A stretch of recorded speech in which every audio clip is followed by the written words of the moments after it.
BRS పార్టీకి నోటీసులు వచ్చినటువంటి నేపథ్యంలో బీఆర్ఎస్ పార్టీలో ఇటుకను టచ్ చేసినా కానీ తాము గాంధీ భవన్ ముట్టడిస్తామన్నటువంటి టాపిక్లో హాట్గా మారుతున్నటువంటి నేపథ్యంలో వరంగల్ కూడా ఒక్కసారి వాతావరణం వేడెక్కింది. కాంగ్రెస్ శ్రేణులంతా కూడా కాంగ్రెస్ భవన్కి చేరుకొని ప్రెస్ మీట్ పెట్టారు. ఎందుకంటే ఇప్పటివరకు బీఆర్ఎస్ పార్టీకి ఉన్నటువంటి అనుమతులు ఏంటి, ఆర్టీఏ యాక్ట్ కింద మేము కేసు వేసినటువంటి నేపథ్యంలో వాళ్ళకి వచ్చినటువంటి అనుమతులు ఏమీ లేవన్నటువంటి తేటతెల్లమైనటువంటి నేపథ్యంలో ఇప్పుడు కాంగ్రెస్ పార్టీ మీడియా సమావేశం కూడా ప్రాధాన్యత సంతరించుకుంది. అసలు ఏ అంశాలు వెలుగులోకి వచ్చాయి, కాంగ్రెస్ పార్టీ జిల్లా నాయకత్వం ఏం ఆలోచనలు చేస్తుంది, వాళ్ళకి సంబంధించినటువంటి ఇన్ఫర్మేషన్ ఎలా ఉంది, వారు ఏం తదుపరి చర్యలు తీసుకుంటారో ఒకసారి మనం ఇక్కడ ఎర్రబెల్లి స్వర్ణ గారు వరంగల్ జిల్లా కాంగ్రెస్ పార్టీ అధ్యక్షురాలు చెప్పండి మేడం. ఇప్పటి వరకు వాళ్ళు ఒక హాట్ కామెంట్ చేస్తున్నారు. కాంగ్రెస్ పార్టీకి ఒకవేళ మా బీఆర్ఎస్ పార్టీని ఇటుకను టచ్ చేసినా కానీ మేము గాంధీ భవన్ ముట్టడిస్తామన్నట్టు ఒకటి హాట్ కామెంట్ చేశారు. ఇప్పుడు వారి దగ్గర ఉన్నటువంటి అనుమతులు ఏంది అనేది ఒకసారి మనకు బయటకు తెలిసింది. ఇప్పుడు మీరేం మాట్లాడబోతున్నారు దీని మీద? వాళ్ళ దగ్గర అనుమతులు ఏవీ లేవు, న్యాయపరంగా కట్టింది కాదు. కనీసం ప్రభుత్వానికి వాళ్ళు ట్యాక్స్ కూడా కట్టకుండా ఇన్ని సంవత్సరాలు ఎంజాయ్ చేస్తూ అరే ఏం చేస్తున్నారయ్యా మీరు అని అడుగుతున్నాం. దొంగను దొంగ అంటే తప్పు, దొంగను దొంగనక దొర అంటారా? వాళ్ళ మీద మేము చేసిన ఆరోపణలు ఏవీ లేకున్నా కూడా ప్రభుత్వ పరంగా ఇలాంటి తప్పులు చేస్తున్న వాళ్ళని తప్పకుండా కూడా చూపెట్టాల్సిన అవసరం ఉంటుంది.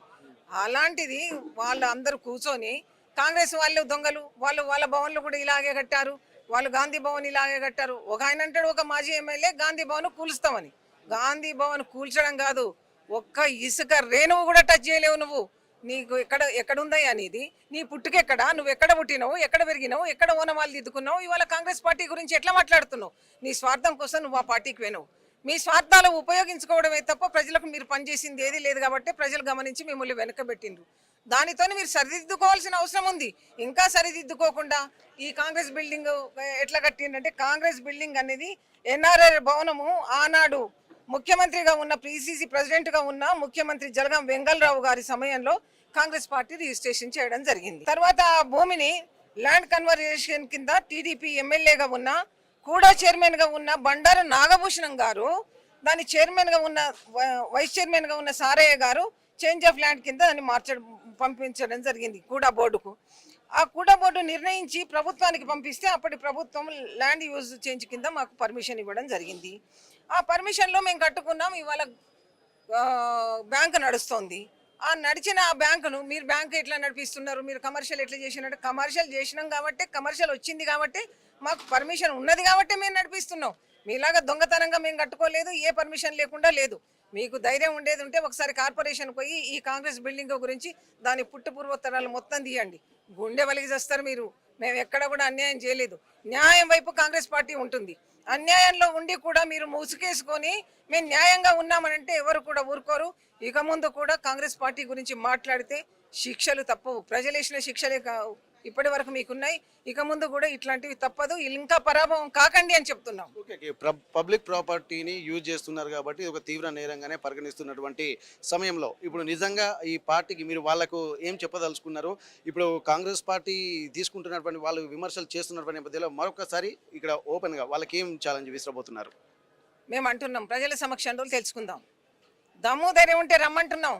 మాకుంది ధైర్యం, నిజాయితీగా ఉన్నాం కాబట్టి మేము ఎక్కడికైనా రాగలుగుతాం. మీరు ఎక్కడికి వస్తారో చెప్పండి, ఏ సమయంలో రమ్మంటే అక్కడికి రావడానికి సిద్ధంగా ఉన్నాం. మార్చిపోకండి అని చెప్తున్నాం. Thank you. అయితే ఇప్పటి వరకు కాంగ్రెస్కు సంబంధించినటువంటి భవనాలు అన్నీ ఒక లీగల్గా ఉన్నాయి. ఇప్పుడు కాదు, జలగం వెంకటరావు గారు ఉన్నప్పటి నుండి ఒక ప్రతిదీ లీగల్గా ఉందని చెప్పి అంటున్నారు. కానీ ఇక్కడ అనుమతులు లేకున్నా కానీ కొత్త ఆర్టిఫిషియల్ అనుమతులు తెచ్చుకొని అధికారంలో దుర్వినియోగం చేసి ఇక్కడ బీఆర్ఎస్ పార్టీ కార్యాలయానికి ఇప్పటికీ కూడా ట్యాక్స్ చెల్లించకుండా ఒక పార్టీ కార్యకలాపాలు నడపడాన్ని కూడా తీవ్రంగా పరిగణిస్తున్నారు. ఇప్పటికైనా సరే తాము చెప్పినటువంటి విధంగా వీళ్ళు వింటే సరే, లేకపోతే చట్టం తన పని తాను చేసుకుపోతుంది అంటున్నారు. కానీ ఇక్కడ గాంధీ భవన్ టాపిక్ వచ్చినటువంటి నేపథ్యంలో ఇక్కడ ఇటుక పిల్ల కాదు కదా, గాంధీ భవన్లో ఇసుక రేణువు కూడా టచ్ చేయలేనటువంటి ఒక హాట్ కామెంట్ చేస్తున్నారు. దీనికి సంబంధించి కూడా ప్రత్యేకంగా ఒక యుద్ధ వాతావరణం కూడా కనిపిస్తుంది. అయితే ఇప్పటి వరకు ఇటు బీఆర్ఎస్ పార్టీ కార్యకర్తలు కూడా తాము దేనికైనా సిద్ధంగా అని చెప్పి ఇటు బీఆర్ఎస్ పార్టీ కార్యకర్తలు చెప్తున్నారు. మరోవైపు అన్నీ లీగల్గా ఉన్నాయి, కానీ ఇంకోసారి కాంగ్రెస్ భవన్ గురించి కానీ కాంగ్రెస్ పార్టీకి సంబంధించి మాట్లాడే అర్హత తమకు వారికి లేదు కాబట్టి జాగ్రత్తగా ఉండాల్సినటువంటి అవసరము అన్నటువంటి ఈ వాదనలు హాట్ వాతావరణాన్ని మాత్రం కల్పిస్తున్నాయి. హనుమకొండ కాంగ్రెస్ భవన్ నుండి కెమెరా పర్సన్ రాజుతో వెంకటరత్నం, RTV వరంగల్. మరిన్ని వీడియోస్ కోసం ఛానల్ ని సబ్స్క్రైబ్ చేయండి. లేటెస్ట్ అప్డేట్స్ కోసం వాట్సాప్ ఛానల్ ని ఫాలో చేయండి.